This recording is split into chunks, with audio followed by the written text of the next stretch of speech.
let's talk more about all of this. Joining us now is Anthony Pompliano, professional capital management founder, CEO, crypto guy, great guy, and former last call guest. Anthony, well, good to see you back on. What do you make of this Trump and Melania coin? Yeah, guys, thanks so much for having me. Look, we can spend hours talking about all the nuances and complexity here. I think on one hand, we shouldn't be surprised. There's been tons of celebrities and other large brands that have launched these meme coins. And so the president of the United States and Trump are two of the biggest brands in the world. On the other hand, there's a lot of questions about what are they going to do? Who's going to actually make this money? Are there conflicts of interest? And so I think that both of those points are very valid.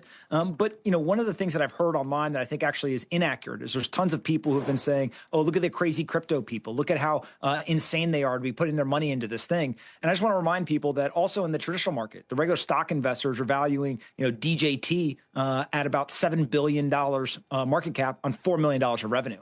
And so maybe it's actually just Trump as an outlier and his companies or assets or products or services that he's associated with tend to, overperform from a financial perspective more so than any one form factor, whether it's a stock, a meme coin, or anything else. Anthony, explain it for me real slow, like I'm 5. What are these coins? What are they? Yeah, the best way that I could think about this is if you think of Berkshire Hathaway, Berkshire is a lot of a good business and a little bit of a meme, right? If you think of Tesla, it's okay, like 50% Anthony, good business. I love you, but I'm going to stop you there. I don't want an analogy to Berkshire Hathaway. I want to, you can analogize it to Bitcoin if you want. I sort of understand that. What are these coins? Yeah, well, the reason why I start with Berkshire is because Tesla is the next kind of in the step, right? Tesla's about 50% good company, 50% meme.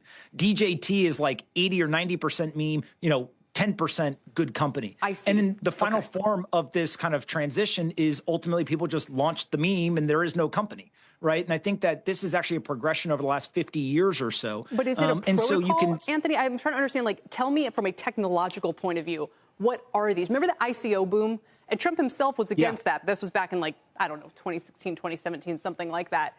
So those were initial coin offerings, for instance. Now we've had different kinds, there's stable coins, there's different kinds of protocols, there's different kinds of blockchains. So again, what is this? What are these?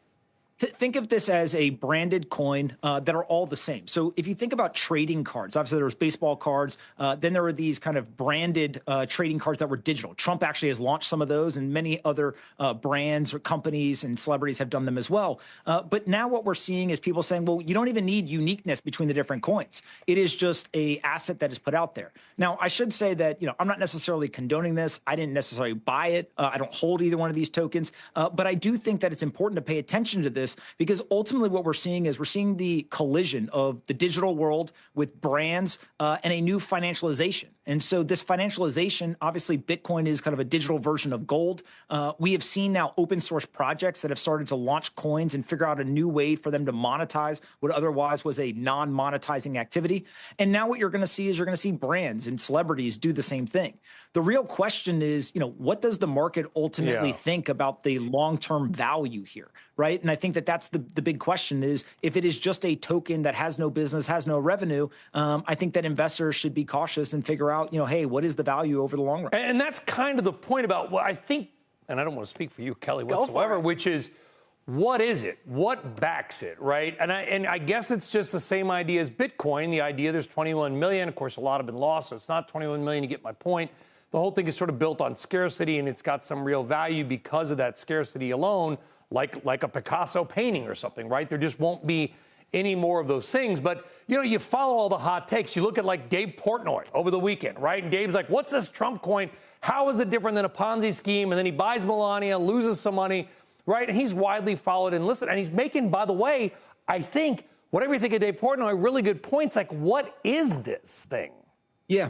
I mean, look, I do think that there's an element of who's also buying it, right? Obviously institutions and large financial organizations are now buying Bitcoin. I think the Bitcoin is the king of the crypto world, will remain the king of the crypto world, and that's going to be the asset that is accepted in the institutional world. The meme coins are really kind of a retail phenomenon online. Dogecoin is like a 60 or $70 billion asset, I think.